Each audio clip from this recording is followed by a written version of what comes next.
శ్రీ శ్రీనివాస బిర్యానీస్ పేరైతే గట్టిగా గుర్తుపెట్టుకోండి అండ్ అడ్రస్ వచ్చేపాటికి లాస్ట్లో చెప్తాను. అండ్ నేనైతే ఈరోజు ఇంకా శ్రీనివాస బిర్యానీస్కి అయితే విజిట్ చేశాను. అండ్ ఇంకా అంబియన్స్ అండ్ లైటింగ్స్ విషయానికి వస్తే ఇక్కడైతే చాలా క్లాసిక్గా సింపుల్గా ఉన్నాయని చెప్పొచ్చు. అండ్ ఇంకా డిజైనింగ్ విషయానికి వస్తే చాలా బాగా నచ్చినాయి అనమాట నాకైతే డిజైనింగ్ అయితే.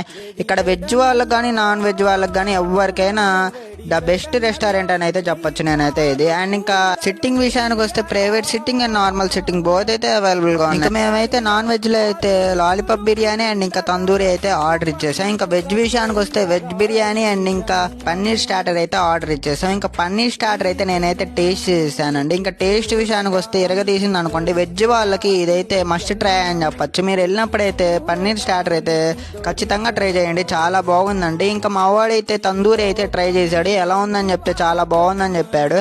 అండ్ ఇంకా నెక్స్ట్ వచ్చేపాటికి నేనైతే వెజ్ బిర్యానీ అయితే ట్రై చేశాను. ఇంకా వెజ్ బిర్యానీ విషయానికి వస్తే కూడా ఇది కూడా చాలా బాగుందని చెప్పచ్చు. ఇక్కడైతే ఏ ఫుడ్ అయినా చాలా బాగుందండి టేస్ట్ విషయానికి వస్తే. అండ్ ఇంకా మనోడైతే లాస్ట్లో ఇంకా శార్వా వేసుకొని అట్లా నిమ్మకాయ పిండుకొని ఉల్లిపాయ నంచుకొని ఇంకా ముక్క పెట్టుకొని తింటే అబ్బా సూపర్ ఉందిరా అనేసాడు.